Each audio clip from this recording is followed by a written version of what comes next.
আরেকটা প্রজাতি বের হবে, এর নাম ইয়াজুজ আর মাজুজ। নাম শুনেছেন? এই যে এই সূরার মধ্যেই আছে, এই সূরা কাহাফের কথা বললাম না, সূরা কাহাফের পিছনের দিকে আছে ইন্না ইয়াজুজ ওয়া মাজুজ মুফসিদুনা ফিল আরদ। যুলকারনাইন বাদশার কথা পড়বেন, তিনি এই যে দেয়াল নির্মাণ করে দিয়েছিলেন লোহা এবং তামা দিয়ে, মনে আছে, পড়েছেন? আচ্ছা, এই ইয়াজুজ আর মাজুজ যখন বের হবে, পৃথিবীর পানি খেয়ে শেষ করে ফেলে দিবে একেবারে। এরা এত বেশি হিংস্র হবে যে এদের সাথে লড়াই করার মতো ক্ষমতা কোনো মানুষেরই থাকবে না। এমনকি ঈসা আলাইহিস সালামেরও নয়। ঈসা আলাইহিস সালাম তুর পাহাড়ে চলে যাবেন মুসলিমদেরকে নিয়ে, তুর পাহাড়ের ভিতরে মুসলিমরা সেখানে লুকিয়ে থাকবে, পৃথিবীর মেসাকার অবস্থা হয়ে যাবে, পৃথিবীর পানি খেয়ে শেষ করে ফেলে দিবে হিংস্র প্রজাতি। তখন ঈসা আলাইহিস সালাম আল্লাহর কাছে দোয়া করবেন, আল্লাহ এই বিভৎস জাতিকে ধ্বংস করো। আল্লাহ রাব্বুল আলামিন তখন ওই ইয়াজুজ আর মাজুজের এই কাঁধে, ঠিক কাঁধের মাঝখানে একটা ভাইরাস জন্ম দিবেন। কি জন্ম দিবেন? ওই যে বলি না মহামারীর ভাইরাস, অমুক ভাইরাস তমুক ভাইরাস, এই ভাইরাস আরও সামনে আছে বাকি এখন। ওই ভাইরাসে, ওই পোকায়, ওই ব্যাকটেরিয়া বা যেটাই হোক আল্লাহ পাক যাই দিবেন, এতে করে ইয়াজুজ আর মাজুজের পুরো প্রজাতি ধপধপ ধপধপ করে মারা যাবে। মানে এটা ছোঁয়াচে রোগ হবে। কি রোগ হবে? ছোঁয়াচে। ঠিক যেমন আমরা একটু করোনা দেখলাম না, একজন থেকে আরেকজন, একজন থেকে আরেকজন, এরকম জিনিস চলবে আরও বিশ্বে। আর এখনকার নতুন রিসার্চ হচ্ছে ওই সাইবেরিয়া অঞ্চলের যে বরফগুলো আছে না, ওর নিচে এই 1 লাখ বছর, 1.5 লাখ বছর, 2 লাখ বছর আগের ভাইরাসগুলো নতুন করে জায়গা শুরু করেছে। হ্যাঁ, এগুলো বিজ্ঞানীরা বলছেন যে এগুলো আবার কোন দিন জানি পৃথিবীতে আত্মপ্রকাশ করা শুরু হয়। সব কিছুই ঘটবে। বিশ্বটার খুব রহস্য আছে, বিশ্বটার অনেক রহস্য আছে। আল্লাহ পাক এগুলো খেলার ছলে সৃষ্টি করেন নাই, পরীক্ষা। লিয়াবলুয়াকুম আইয়ুকুম আহসানু আমালা, আল্লাহ পাক বলেছেন। এরপরে ইয়াজুজ আর মাজুজের সব প্রজাতি মারা যাবে। নবীজি বলছেন জমিনে কোনো জায়গায় ফাঁকা থাকবে না, সমস্ত জায়গাতেই ওদের দেহ পড়ে থাকবে। আল্লাহু আকবার। এরপরে ঈসা আলাইহিস সালাম আল্লাহকে বলবেন, আল্লাহ জমিনটাকে পবিত্র করে দাও। আল্লাহ পাক কি করবেন জানেন? বড় বড় নখরওয়ালা, বড় বড় নখ আছে, নখ দেখেছেন? বড় বড় বড় নখওয়ালা একটা স্পেশাল প্রজাতির পাখি আল্লাহ পাঠাবেন। কি পাঠাবেন? পাখি। এটা কোন পাখি, কি নাম আমরা জানি না, মহাবিশ্বের কোন জায়গা থেকে আসবে তাও জানি না, পৃথিবীতে আছে কিনা তাও জানি না। আল্লাহ পাঠাবেন আবাবিল, তয়রন আবাবিল। যখন আল্লাহ পাখি পাঠিয়েছিলেন না, ওয়ারসালা আলাইহিম তয়রন আবাবিল। আসলে ওই পাখির নাম কিন্তু আবাবিল না, আবাবিল মানে হচ্ছে ঝাঁকে ঝাঁকে। তো ওই পাখি কি আর দেখা গেছে? ওই রকম করে পাথর কেউ নিক্ষেপ করেছে? আর ঠিক এরকম করে এই এক শ্রেণীর পাখি আল্লাহ পাঠাবেন যাদের নখগুলো খুব বড় বড় হবে, বিশাল বিশাল নখ। এই নখগুলো দিয়ে তারা দেহগুলোকে উঠাবে, উঠিয়ে নিয়ে কোথায় যে ফেলে দিবে আল্লাহ ভালো জানে। সুবহানাল্লাহ, আল্লাহু আকবার। আল্লাহ পাক বিশ্বে কত কি বাকি রেখেছেন। এরপরে আল্লাহ পাক কি করবেন জানেন? আল্লাহ পাক বৃষ্টি বর্ষণ করবেন। এত বেশি বৃষ্টি হবে, এত বৃষ্টি হবে, জমিন ধুয়ে পরিষ্কার হয়ে যাবে। হাদিসে আসছে জমিন একদম চকচক করবে, জমিনটা পরিষ্কার হয়ে চকচক করতে থাকবে। এরপরে, কারণ ওই ভাইরাস তো ধুইতে হবে না, ভাইরাসকে ধুয়ে সাফ করতে হবে। তারপরে ঈসা আলাইহিস সালামের সময়ে বলা হচ্ছে, তার সময়ে একটা ডালিম, ডালিম দেখেছেন কিনা? আনার ডালিম। এই ডালিমের যে খোসা হয় না, এই ডালিমের খোসার নিচে একটা পুরো পরিবার আশ্রয় নিতে পারবে। কি বুঝলেন? এত বড় বড় ফল হবে, এত বরকত হবে জমিনের মধ্যে। কখন বরকত হয়? যখন একটা জনপদের অধিবাসীরা আল্লাহর সামনে আত্মসমর্পণ করে, তখন আল্লাহ বরকত দেয়। আমরা কি আত্মসমর্পণ করছি? এই জন্যই তো অর্থনৈতিক মন্দা চলছে। এমনি নাকি? সুদ খাচ্ছেন, দিব্যি ঘুষ খাচ্ছেন, দুর্নীতি করছেন, জেনা করছেন, মানুষের সম্পদ আত্মসাৎ করছেন, মাপে কম দিচ্ছেন, আবার নামাজও পড়ছেন, মাশাআল্লাহ। তো বরকত কোত্থেকে আসবে? তো বরকত কখন আসে? যখন একটা কওম আল্লাহর সামনে সম্পূর্ণ আত্মসমর্পণ।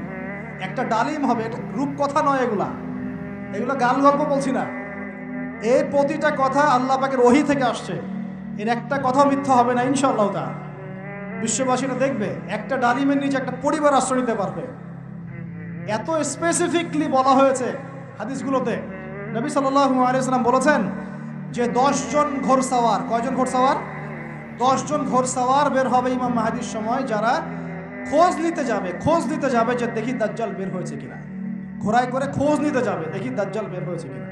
ওই 10, নবীজি বলছেন আমি ওই 10 জনের নামও জানি, ওদের বাবার নামও জানি। সুবহানাল্লাহ। এত স্পেসিফিক জ্ঞান দেওয়া হয়েছে আল্লাহর পক্ষ থেকে নবী সাল্লাল্লাহু আলাইহি ওয়াসাল্লামকে। তার হাদিস থেকে বলছি, ডালিমের নিচে পরিবার আশ্রয় নিতে পারে। তো অনেকে হয়তো হাসবে, কি বলে একটু উল্টা পাল্টা কথা, তাই না? নাস্তিকরা মনে করতে পারে যে হাসবে, আরে হাহারি এক দিয়ে রেখে দেবে। এখন মানুষ ফেসবুকের মতো চিন্তা করে, ফেসবুকের মতো হাসে, ফেসবুকের মতো কাঁদে, মানুষ এখন রোবটিক হয়ে গেছে, ঠিক আছে? আচ্ছা, তো এরপর কি? এরপরে বরকতের এই সময়টা শেষ হয়ে যাবে কখন? যখন মানুষ আবার সেই জেনা, পাপ, শিরিক, কুফর এগুলোতে লিপ্ত হবে। আল্লাহ রাসূল বলছেন এমন একটা মানুষও বাকি থাকবে না, একটা মানুষও না যে খালি লা ইলাহা ইল্লাল্লাহ কালিমাটা পড়তে জানে, এমন একটা মানুষও বাকি থাকবে না। বলেন নাউজুবিল্লাহ। ওরা হবে এই পৃথিবীর সবচেয়ে নিকৃষ্ট মানুষ। ওদের চেয়ে নিকৃষ্ট কোনো মানুষ এই পৃথিবীতে হবে। এখনো কি এরকম সময় আসে নাই? এখন কি লা ইলাহা ইল্লাল্লাহ আছে না?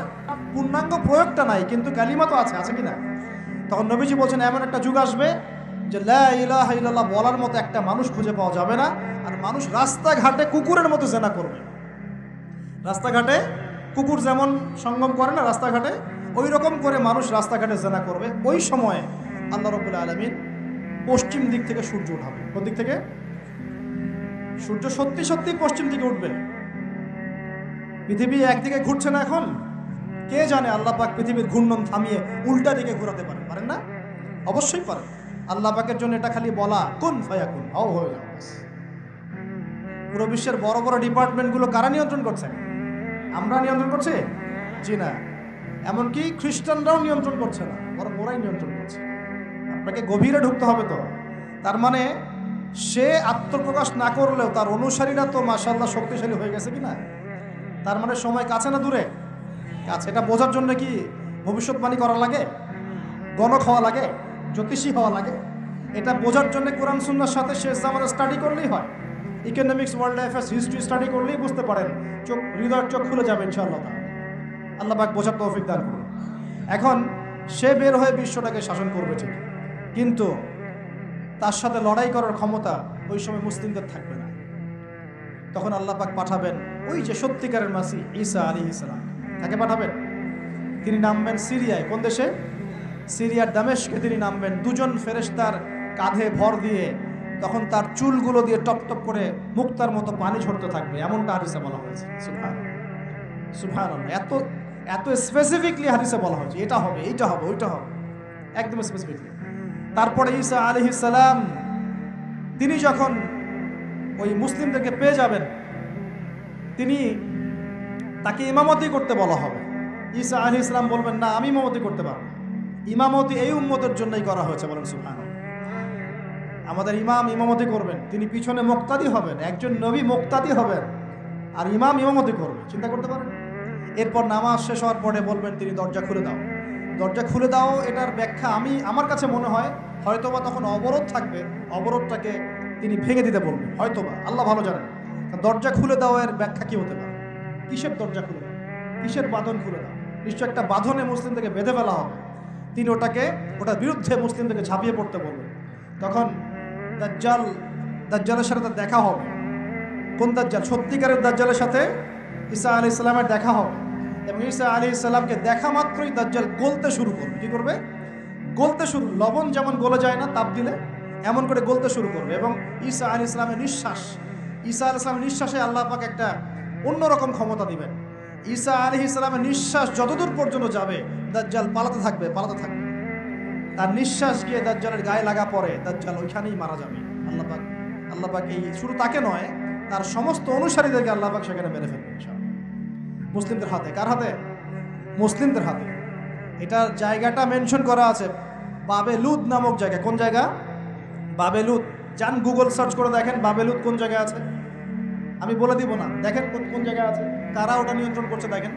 ওইখানে দাজ্জাল মারা যাবে। মানে সত্যিকারের মাসিহের হাতে মিথ্যা মাসিহ মারা যাবে ইনশাআল্লাহ, ঠিক আছে? এবং তার অনুসারীদের পতন হবে। এরপরে ঈসা আলাইহিস সালাম এই ক্ষমতাটা দখল করবেন এবং সারা বিশ্বে তিনি শান্তি শৃঙ্খলা কায়েম করবেন। একজন ন্যায়পরায়ণ শাসক হবেন ইনশাআল্লাহ। এবং তিনি নতুন কোনো শরীয়ত নিয়ে আসবেন না, উম্মতে মুহাম্মাদের শরীয়ত কায়েম থাকবে ইনশাআল্লাহ। এরপরে 40 বছর তিনি রাজত্ব করবেন। কত বছর? 40 বছর। এবং তার বিবাহ শাদীও হবে এবং তার ইন্তেকালও হবে। তাকে দাফন করা হবে নবী মুহাম্মদ সাল্লাল্লাহু আলাইহি ওয়াসাল্লামের ঠিক পাশেই। আল্লাহু আকবার। ঠিক তার পাশেই দাফন করা হবে। এরপরে মানুষ আবারও খারাপ হওয়া শুরু করবে। কেমন খারাপ হবে? ও আচ্ছা, মাঝখানে একটা কথা বলতে ভুলে গেছি। ব্যাস, আমি কয়েকদিন আগে রিপোর্ট দেখেছি, পৃথিবীর নিচে কিন্তু আগুনের স্তর আছে। আচ্ছা, জানেন তো পৃথিবীর নিচে আগ্নেয়গিরিগুলো আছে। পৃথিবীর ভিতরেও একটা ঘূর্ণন হয়। সেই ঘূর্ণনের দিক পরিবর্তন হচ্ছে দিন দিন, এমনটা রিপোর্ট এসেছে। দেখেন, আপনি ইন্টারনেট ঘাটাঘাটি করেন, আর অনেকে রিপোর্ট করছে যে পৃথিবী আগে যে গতিতে ঘুরতো এখন পৃথিবীর ঘূর্ণন গতি একটু বেড়ে গেছে। দেখেন রিপোর্টে, ঘূর্ণন গতি বেড়ে যাওয়ার মানে হচ্ছে টাইম দ্রুত পাস করবে। আর শেষ জামানার হাদিস এটাও আছে, সময় দ্রুত পাস করবে, আছে না? এটা হাদিস আসছে। তো প্রিয় ভাইরা, এই সময় মানুষ খারাপ হওয়া শুরু করার পরে এমন খারাপ হবে, আল্লাহর নাম নেওয়ার মতো কোনো মানুষ থাকবে না, আল্লাহ আল্লাহ বলার মতো কোনো মানুষ থাকবে না। তখন পশ্চিম দিক থেকে সূর্য উঠবে। কিভাবে কিয়ামত হবে? নবীজি বলছেন, একজন ব্যক্তি পানি খাওয়ার জন্যে পাত্রটাকে মুখের সামনে নিবে, পানি গিলতে পারবে না, কিয়ামত হয়ে যাবে। ইযা ওয়াকাআতিল ওয়াকিআ লাইসা লিওয়াকাআতিহা কাযিবা আল কারিআতু মাল কারিআ ওয়া মা আদরাকা মাল কারিআ, আছে না? আম্মা ইয়াতাসাআলুন আনিন নাবাইল আযীম। কত সূরা আছে কিয়ামত সংক্রান্ত, পড়ে দেখেন। ইযা যুলজিলাতিল আরদু জিলজালাহা ওয়া আখরাজাতিল আরদু আথকালাহা ইযা শামসু কুওয়িরাত ওয়া ইযা নুজুমু কাদারাত। এই সূরাগুলো পড়ে দেখেন। আম্মা পারার শেষ পারাটা, যেটা 30তম পারা, এর সূরাগুলো পড়ে দেখেন। কিয়ামত চোখে দেখতে পারবেন ইনশাআল্লাহ। সিংহায় ফুঁক দেওয়া হবে। আল্লাহ পাকের ফেরেশতার এত ক্ষমতা আল্লাহ দিয়েছেন, একটা ফুয়ে পুরো মহাবিশ্ব ধ্বংস হয়ে যাবে ইনশাআল্লাহ। চারটাখানি কথা নাকি? দ্বিতীয় ফুৎকারে আবার সবাইকে জীবিত করা হবে। এবং এই যে দুনিয়ার জীবনটা আমরা কাটাচ্ছি, এই 30, 40, 50, 60, 100 বছরের জীবন, এই জীবনের এক একটা হিসেব আল্লাহর সামনে দাঁড়িয়ে সেদিন দেওয়া লাগবে। অতএব এই দুনিয়ার জীবনটাতে প্রস্তুতি গ্রহণ করি, 5 ওয়াক্ত নামাজ পড়ি, যাকাত দেই, কালিমা বোঝার চেষ্টা করি, আল্লাহ তাওহীদ শিখি, জানি, বুঝি, নবীর সুন্নত অনুযায়ী আমল করি, হালাল খাই, পরিবার করি, মানুষকে সৎ কাজে দাওয়াত দেই, অসৎ কাজে নিষেধ করি, ইসলামকে আল্লাহর জমিনে প্রতিষ্ঠা করার চেষ্টা করি। আল্লাহ পাক যা দিয়েছেন, জানমাল, সময়, শ্রম, আল্লাহ পাক যা দিয়েছেন, ক্ষমতা, প্রতিপত্তি, সম্পদ, এগুলোকে আল্লাহর দিনের জন্য ব্যয় করি। ইনশাআল্লাহ দুনিয়া সফল হব, পরকালে সফল হবে ইনশাআল্লাহ আযজা ওয়া জাল। আল্লাহ পাক আমাদের সবাইকে সমকালীন ফিতনাগুলো সম্পর্কে সচেতন থাকার তৌফিক দান করুন, এবং এই রমজান, আসন্ন রমজানে পরিপূর্ণরূপে ইবাদত করার তৌফিক দান করুন, এবং এই ইবাদত এবং শিক্ষাগুলোকে সারা বছর ধরে রাখার তৌফিক দান করুন, এবং জামানা সম্পর্কে সচেতন থেকে আগামী দিনে যা হবে সেভাবে পদক্ষেপ নেওয়ার তৌফিক আল্লাহ পাক দান করুন। আমিন।